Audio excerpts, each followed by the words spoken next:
If you're a multitasker, you'll love this stretch that keeps your hamstrings loose and, more importantly, keeps your hips and lower back loose and less susceptible to injury as well.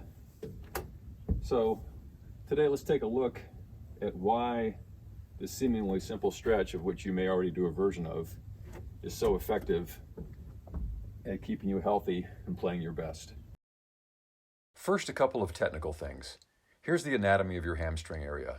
As you can see, they consist of 3 separate muscles. To effectively release them, you need to apply your stretch in 3 different directions.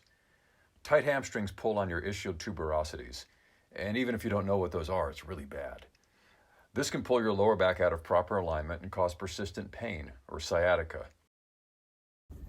Okay, so here's how you do this stretch. First, you take your forward leg, like so, hyperextend it. You're going to bring your toe up so you get a stretch through the calf as well. The back leg is just used for support. That's all it's doing. So now as we lean, sit back into this leg, we'll feel a stretch through our calf and our hamstring. And then as we lean forward, that stretch intensifies and should move up into your lower back as you lean forward with your chest and your chin up, like so, just bending from the waist. Next thing you do is you'll bring your support leg out this direction so we can stretch the lead leg this way, getting the groin and the inner hamstring. Now you can play around with the angle. If you go more this way, you get the groin. If you go back more, you're going to get more of the hamstring. And then finally, you'll bring your support foot out back this way so you can stretch your IT band and your exterior hamstrings, like so. Again, sit back into it, lean forward to get that stretch going up into the hips and lower back.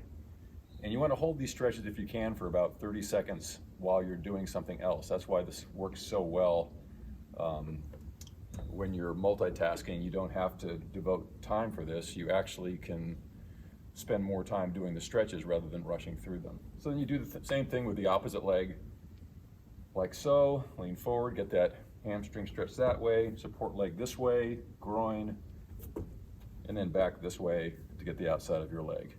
These are just great stretches to do before you warm up. And lastly, you can go ahead and do one of those stretches like this, like so, and then maybe at the very end, open up, take a deep breath, and that's a great way to finish and get going with your day. If you incorporate stretches into your daily activities, you tend to hold the stretches longer and do them more often. And it's just much better for you. And it doesn't take any more time out of your busy schedule. Let me give you a few examples. Playing with the dog. Yes. Doing chores. 148.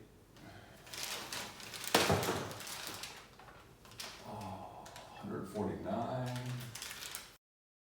Or talking with a friend It's so much before fun you playing play. with you. I just admire everything you do. I mean, you've got such great strokes and you're so consistent. I mean, it's just amazing to watch. Thanks. Well, you know, you've got a great personality.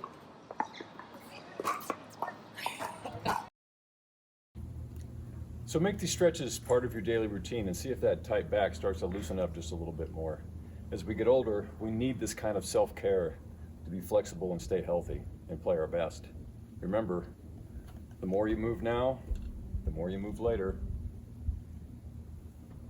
See you on the courts.